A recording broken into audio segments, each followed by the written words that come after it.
అదే RTV app వార్తల్ని క్షణాల్లో చదివే అవకాశం ఉంటుంది. ఒక న్యూస్ పేపర్, ఒక టెలివిజన్ ఛానల్ మీ చేతుల్లో ఎప్పుడూ ఉంటాయి. తిరుపతిలో ఘోరం చోటు చేసుకుంది. సెల్ఫీ తీసుకోవాలని ఒక కుతూహలం ఒక కుర్రాడి ప్రాణాన్ని బలి తీసుకుంది. అవును, తిరుపతి ఎస్వి జూ పార్క్లో ఈరోజు ఘోరం చోటు చేసుకుంది. ఓ వ్యక్తి, ఓ యువకుడు, ప్రహ్లాద్ అనే ఒక యువకుడు ఈరోజు జూ పార్క్కి వెళ్ళాడు. వెళ్ళినవాడు మామూలుగా ఉన్నాడా? జూ పార్క్లోకి వెళ్ళి లయన్స్ ఎంక్లోజర్ అంటే సింహాలకు సంబంధించి ఎక్కడైతే ఉంటాయో వాటి ప్రదేశానికి వెళ్ళాడు. వెళ్ళిన వ్యక్తి ఊరికనే ఉండలేదు, అక్కడ సెల్ఫీ తీసుకోవాలని కుతూహలపడ్డాడని చెప్పి అక్కడున్న వాళ్ళు చెప్తున్నారు. అయితే ఒక్కసారి ఎన్క్లోజర్ గురించి మాట్లాడుకునే ప్రయత్నం చేద్దాం. ఆ వ్యక్తి వెళ్ళిన ఎన్క్లోజర్ అలాంటివి దాదాపు 8 ఎన్క్లోజర్స్ ఉన్నాయి. దానిలో ఒకటి ఖాళీగా ఉంది. అంటే ఎన్నున్నట్టు 7 ఉన్నాయి. ఆ 7లో కూడా 6 కేవలం ట్రైనింగ్ పర్పస్కి మాత్రమే, మిగిలింది ఒక్కటే. అవును, మిగిలినది ఒక్కటే. ఆ ఒక్క దాంట్లో కూడా 3 సింహాలు ఉన్నట్టుగా తెలుస్తోంది. ఆ 3లో కూడా 2 బోన్లోనే ఉన్నాయి. మిగిలిన ఆ ఒక్క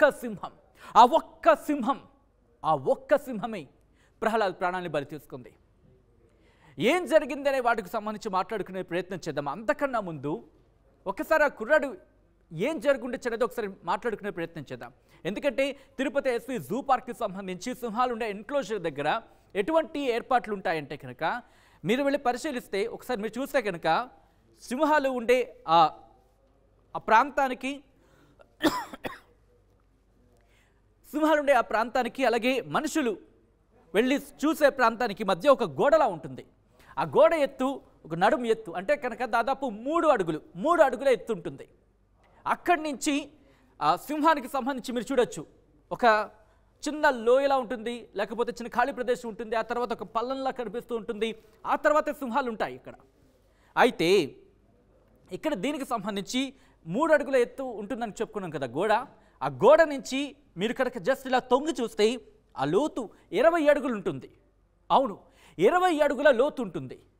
అది కూడా దాదాపు 6 అడుగుల దూరంలో ఆ లోతు ఉంటుంది. అక్కడి నుంచి ఒక ఏటవాలు కనిపిస్తుంది. అక్కడ నుంచి సింహానికి సంబంధించి ఆ ఏరియా ఉంటుంది, ఆ ప్రాంతం అంతా కూడా. ఇక్కడ మీరు చూస్తే చెట్లు ఉంటూ ఉంటాయి, వాటికి సంబంధించి ఏర్పాట్లు అంటే అడవిలో ఎలా ఉంటాయో దాదాపుగా అటువంటి వాటికి సంబంధించి అటువంటి ప్రాంతాన్ని ఏర్పాటు చేయడం జరుగుతుంది. అయితే విషయం ఏంటంటే ఇక్కడ ఎప్పుడైతే ఈ వ్యక్తి సెల్ఫీ దిగడానికి, అంటే సాధారణంగా మనం చూస్తూ ఉంటాం, సెల్ఫీ దిగినప్పుడు సపోజ్ ఒక గోడ ఎక్కాడు అనుకుందాం, ఇలా గోడ ఎక్కాడు అనుకుందాం, గోడ ఎక్కి సెల్ఫీ తీసుకుంటున్నాడు, ఇలా సెల్ఫీ తీసుకుంటున్నాడు అనుకుందాం. ఎవరైనా సెల్ఫీ తీసుకున్నప్పుడు దాని మీద కాన్సన్ట్రేషన్ ఉంటుంది. ఎవరు చిన్న చడి చప్పుడు చేస్తున్నా వెంటనే భయపడతాం. అయితే అక్కడ చెప్తున్న మనకు అందుతున్న సమాచారం ప్రకారం గోడ మీద నిలబడ్డాడు, సెల్ఫీ తీసుకుంటున్నాడు. ఇది ఒక వర్షన్. సెల్ఫీ తీసుకుంటున్నాడు, ఇంతలోనే సింహం గాండ్రించింది, ఆ గాండ్రింపులకు భయపడి ఎన్క్లోజర్లో దూకేస్తాడు అనేది ఒక వర్షన్ వినిపిస్తోంది. రెండోది, సింహంతో సెల్ఫీ తీసుకోబోతున్నాడు, అంటే వెనక బ్యాక్గ్రౌండ్లో సింహం ఉంది, ఇక్కడ ఈయన సెల్ఫీ తీసుకోబోతున్నాడు అనేది.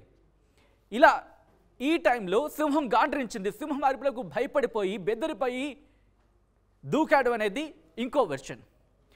ఇంకొక మాట ఏం వినిపిస్తోందంటే అక్కడ మనకు అందుతున్న సమాచారం ప్రకారం సింహంతో సెల్ఫీ దిగిన తర్వాత తొడగొట్టాడు, ఇలా తొడచడిచే ప్రయత్నం చేశాడు, ఆ టైంలోనే దూకేశాడు అంటూ కూడా ఇంకొక మాట వినిపిస్తోంది. దూకిన సందర్భంలోనే ఎప్పుడైతే అలా దూకిన తర్వాత అక్కడ జూ సిబ్బంది కావచ్చు, జూ అధికారులు కావచ్చు చూశారు, అతగాన్ని రక్షించే ప్రయత్నం చేయడానికి పరుగులు పెట్టారు. కానీ అదే టైంలో కానీ సమయం ఎక్కువ లేకుండా పోయింది. ముఖ్యంగా 25 నుంచి 50 అడుగుల దూరంలో ఉన్న సింహం అతగాడి దగ్గరకు వచ్చిందనేది మరొక మాట. ఇక్కడ ఇంకొక వెర్షన్ కూడా వినిపిస్తోంది. ఏంటంటే ఎప్పుడైతే పడిపోయాడో, అంటే ఆ సింహం ఉన్న ప్రాంతంలోకి పడిపోయాడో, అక్కడి నుంచి చెట్టెక్కే ప్రయత్నం చేశాడు. చెట్టెక్కి కూర్చున్నాడు. సింహం మరొకసారి గాండ్రించడంతో ఆ భయానికి కింద పడిపోయాడు. వెంటనే సింహం అతగాన్ని పట్టుకొని అతన్ని హతమార్చిందనే మాట వినిపిస్తోంది. సో ఇట్లాంటి ఘటనలు మనం గతంలో కూడా చూసాం. మన ఆంధ్రప్రదేశ్లోని ముఖ్యంగా జూలకు సంబంధించి గతంలో ఇటువంటి పరిస్థితులు మనం చూసాం. ఎందుకంటే ఈ వన్యప్రాణులు ఉండే వాటి ప్రాంతంలోకి, ఎన్క్లోజర్లోకి దూకేస్తున్నారు, వాటితో సెల్ఫీ తీసుకోవాలని ఆతృత. ఇటువంటి సందర్భాలు మనం గతంలో చూసాం. ఢిల్లీ కావచ్చు, హైదరాబాద్ కావచ్చు, ఇటువంటి ఘటన మనం చూస్తూనే ఉన్నాం. కానీ ఈ కుతూహలం ప్రాణాల మీదకి తీసుకొస్తోంది. అదృష్టవశాత్తు అప్పుడు ప్రాణాలతో బతికిన ఘటనలు చూసాం. ఒక్కసారి ఈ విజువల్స్ మీరు చూస్తున్నారు. కాస్త ఈ విజువల్స్ మిమ్మల్ని ఇబ్బంది పెట్టొచ్చని చెప్పుకోవచ్చు. ఎందుకంటే ఈ కథనం మిమ్మల్ని కాస్త కలవరపరచవచ్చు. అయితే మిమ్మల్ని కలవరపడి గురి చేయడం ఆర్టీవీ ఉద్దేశం కాదు. ఆర్టీవీ ఎప్పుడు సమాజ శ్రేయస్ని కోరుకుంటుంది. దానిలో భాగంగానే ఈ కథనం చూపించడం జరుగుతోంది తప్ప మిమ్మల్ని కలవరపడి గురి చేసే ఉద్దేశం ఆర్టీవీకి ఎన్నడూ లేదు, ఉండదు. అయితే ఇదిగో ఇది ఈ బాక్స్లో చూస్తున్నారు కదా, ఈ సింహమే అతగాడిని హతమార్చింది, అతగాడి ప్రాణాన్ని బలి తీసుకుంది. కానీ ఇక్కడ ఇంట్రెస్టింగ్గా మనకి తెలుస్తున్న మాట ఏంటంటే అక్కడ 3 సింహాలు ఉంటే 2 బోన్లను ఉన్నాయి. కానీ మిగిలిన ఒక్కటి మాత్రమే, ఆ ఒక్కటి అతగాడి ప్రాణాలని బలి తీసుకుంది అనే మాట వినిపిస్తోంది. ముఖ్యంగా మనకు అందుతున్న సమాచారం ప్రకారం, మేము గెదర్ చేసుకున్న సమాచారం ప్రకారం అక్కడ దాదాపుగా 13 నుంచి 14 సింహాలు ఉన్నట్టుగా తెలుస్తోంది. సింహాలని ముందుగా ఇక్కడ ఈ ప్రాంతం అంటే జనాలకు అలవాటు పడేటట్టుగా, జనాల ముఖాలు కాల్చులతో వాళ్ళతో అలవాటు పడేటట్టుగా కొన్ని రోజులు ఇక్కడ ట్రైనింగ్ ఇవ్వడం జరుగుతుంది, లేకపోతే అక్కడ ఏర్పాటు చేయడం జరుగుతుంది. వాటి ఆవాసంలో వాటిని అలవాటు పడేటట్టు చేయడం జరుగుతుంది. ఆ తర్వాత అప్పుడు సఫారీ కేంద్రాలు, సఫారీలోకి మనం చూస్తూ ఉంటాం, జనాలు వస్తూ ఉంటారు, అంటే ఒక వాహనంలో వెళ్తూ ఉంటారు. అక్కడ ఈ వన్యప్రాణులు అనేవి ఆ వాహనం దగ్గర రావడమో లేకపోతే అవి తిరుగుతూ ఉంటాయి. ఆ ప్రాంతంలోకి మనం వెళ్ళి చూసే సందర్భం దాదాపుగా మనుషుల మీద అటాక్ అనేది అంత అటాక్గా మనం చూడం. అంటే అంతలా ట్రైనింగ్ ఇచ్చిన తర్వాత వాటిని వదులుతుంటారు. కానీ ఇక్కడ మాత్రం అవి భయపడిన సందర్భం. ఆ విజువల్ని మీకు చూపించే ప్రయత్నం చేయలేకపోతున్నాను. ఒకసారి ఆ వ్యక్తి అతగాడి ఫోటోని మీకు చూపించే ప్రయత్నం చేస్తుంది ఆర్టీవీ. అయితే ప్రహ్లాద్ అనే వ్యక్తికి సంబంధించి ఆ విజువల్ని మీకు చూపించే ప్రయత్నం చేస్తుంది. అయితే ఇదిగో ఈ ఫోటోని, ప్రహ్లాద్ మృతుడు. అయితే ఇక్కడ దీని గురించి మనం మాట్లాడుకుంటున్నాం కాబట్టి గతంలో కూడా ఎటువంటి సంఘటనలు చూసాం. కానీ తిరుపతి జూకి సంబంధించి మాట్లాడుకున్నప్పుడు ఇతగాడు భయపడి దూకేశాడు అనే మాట వినిపిస్తోంది. అయితే ఇక్కడ 3 సింహాల్లో ఉన్న ఒకటి 25 నుంచి 50 అడుగుల దూరంలో ఉన్నప్పుడు సిబ్బంది వచ్చే సమయానికల్లా ఇతగాడి మీద అటాక్ చేసింది. పూర్తిగా అటాక్ చేసిన తర్వాత మరణానికి గురయ్యాడు అనే మాట అక్కడ వినిపిస్తోంది. దీని మీద పూర్తి స్థాయిలో ఎంక్వైరీ జరుగుతోంది. కానీ ఒకటి మాత్రం ఇక్కడ ప్రధానంగా గుర్తుంచుకోవాల్సిన అవసరం ఏంటంటే జూ పార్కులోకి వెళుతున్నప్పుడు ఎంతలా జాగ్రత్తలు తీసుకుంటున్నావు అనేది ముఖ్యంగా వినిపిస్తూ ఉంటుంది. ఇంట్రెస్టింగ్గా కనిపిస్తున్న మరో అంశం, ఎందుకంటే అతనికి ప్రమాదం ఎలా జరుగుతుంది అనేది మనం అంచనా వేసుకుంటున్న సందర్భంలో అక్కడ ఒక విజువల్లో క్లియర్గా కనిపిస్తుంది ఏంటంటే గోడ ఉంటుంది, గోడకి సంబంధించి ఇనుప కంచె ఉంటుంది. ఆ ఇనుప కంచె లేని ప్రాంతం ఏదైతే ఉందో అక్కడికి వెళ్ళాడు. అదే అతడికి ప్రాణాల మీద తీసుకొచ్చింది అనే మాట వినిపిస్తోంది అక్కడ. అయితే ఒక్కసారి అక్కడ సఫారీ గురించి మాట్లాడుకుంటాం, ఒక్కసారి అక్కడికి వెళ్ళే ప్రయత్నం చేద్దాం. ఎందుకంటే ఇక్కడ మనుషులతో అలవాటు పడిన తర్వాత అప్పుడు సఫారీకి వాటిని ఎలో చేస్తారు. అయితే ఇక్కడ 3 ఉన్నాయి, 3లో 2 బోన్లు ఉన్నాయి. ఆ ఒకటి ఇక్కడ బయట ఉంది, బయట తిరుగుతోంది, ఎన్క్లోజర్లో తిరుగుతున్న సందర్భంలో ఇతగాడు సెల్ఫీ కోసం ప్రయత్నం చేస్తున్నట్టుగా తెలుస్తోంది. సెల్ఫీ కోసం ప్రయత్నం చేసిన ఆ ప్రయత్నంలో భాగంగానే అతడు దూకాడా, లేకపోతే సెల్ఫీకి భయపడి ఆ సెల్ఫీ తీసుకున్న టైంలో భయపడి దూకేశాడా, లేకపోతే దాంతో అంటే ముఖ్యంగా సింహంతో ఫోటో దిగాలి అనే ఒక ఆతృతతో ఎన్క్లోజర్లోకి దూకాడా? ఎందుకంటే ఇది కాస్త ఆలోచించవలసిన అవసరం. ఎందుకంటే 20 అడుగుల లోతు అనుకున్నప్పుడు కష్టమని చెప్పుకోవాలి.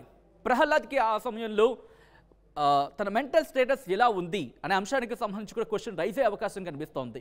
ఇవన్నీ కూడా ఎందుకంటే పూర్తిగా ఇన్వెస్టిగేషన్ జరుగుతోంది. పూర్తిగా ఇన్వెస్టిగేషన్ జరిగిన తర్వాత సీసీ ఫుటేజ్ని పరిశీలించిన తర్వాత మాత్రమే ఈ అంశానికి సంబంధించి బయటకు వచ్చే అవకాశం ఉంటుంది. గతంలో కూడా ఇటువంటి ఘటన చూసాం కాబట్టి దయచేసి ఎన్క్లోజర్స్ వాటి దగ్గరికి వెళ్ళినప్పుడు, ఎందుకంటే ఈ మరొక అంశం కూడా ఇక్కడ మాట్లాడుకోవాలి. బేసికల్గా చాలా దగ్గరికి వెళ్తూ ఉంటారు, ఇటు కోతులు కావచ్చు, లేకపోతే ఎలుగుబంట్లకు సంబంధించి కావచ్చు, వీటి ఆవాసాలకు సంబంధించి కూడా అటు ఆ ఎన్క్లోజర్స్ కూడా వెళ్తూ ఉంటారు. కానీ ఎక్కడా లేని కుతూహలం, ఎక్కడా లేని ఆతృత, ఎక్కడా లేని ఆ ఈగర్నెస్, ఏదో ఒక సెల్ఫీ లాంటి ఆతృత అనేది సింహం దగ్గర, పెద్ద పులి దగ్గర, పులుల దగ్గర, సింహాల దగ్గర, వీటి దగ్గర మనకు కనిపిస్తూ ఉంటుంది. వాటి గాండ్రింపులను లేకపోతే వాటిని బంధించుకోవాలని చెప్పి ఇదే ఆతృత మనిషి ప్రాణాన్ని తీసుకొస్తుందని చెప్పుకోవాలి. సింహంతో సెల్ఫీ అనేది బహుశా సినిమా డైలాగులకి బాగుంటుందేమో, కానీ నిజ జీవితంలో కాస్త కష్టమనే చెప్పుకోవాలి. అయితే ఎస్వి జూ పార్క్లో ఘోరం చోటు చేసుకుంది. ఈ ఘటనతో మొత్తం ఒక్కసారిగా తెలుగు రాష్ట్రాలకు సంబంధించిన జూ పార్క్స్ మరొకసారి అలర్ట్ అయ్యాయనే చెప్పుకోవాలి.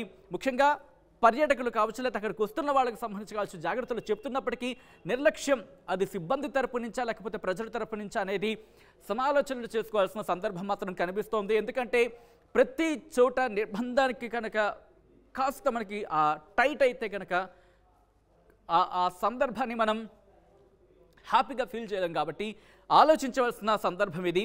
మీరు కనుక తిరుపతి కావచ్చు, లేకపోతే వైజాగ్ కావచ్చు, లేకపోతే హైదరాబాద్ కావచ్చు, ఎక్కడైనా ఏ జూ పార్క్ అయినా, ప్రపంచంలో ఏ జూ పార్క్కి వెళ్ళినా సరే వాటిని వాటి మానాల వాటి వదిలేయండి. కరెక్ట్ మాట, వాటి మానాల వాటి వదిలేయండి. మీ మానాన మీరు పని చూసుకోండి, చూడండి, సంతోషించండి. వాటికి సంబంధించి ఇన్ఫర్మేషన్ పక్కన ఉంటుంది, చదవండి, తెలుసుకోండి, వాటి గురించి తెలుసుకునే ప్రయత్నం చేయండి, సంతోషించండి. వాటితో మాట్లాడే ప్రయత్నం చేయాలి, లేకపోతే వాటితో సెల్ఫీలు తీసుకోవాలి, వాటితో ముచ్చటించాలి, వాటితో దగ్గరికి వెళ్ళాలి అని ఒక ఆతృత ప్రాణాల మీదకి తీసుకొస్తుందని చెప్పడంలో ఎటువంటి సందేహం లేదు.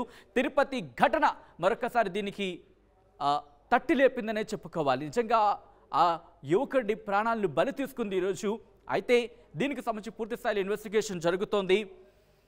కానీ ఒకటే చెప్తున్నాడు, జూ అధికారులు కావచ్చు, లేకపోతే ఎవరైనా ఎంక్లోజర్స్ దగ్గరికి వెళ్ళండి, వాటిని చూడండి, వాళ్ళు చెప్పిన ఆ ప్రమాణాలు ఏవైతే ఉంటాయో ఇంత దూరంలో ఉండండి, అలాగే వాటికి ఎటువంటి మేత వేయకండి, ఎటువంటి ఫుడ్ వాటికి ఇవ్వకండి, ఇలాంటివి చెప్తూ ఉంటారు.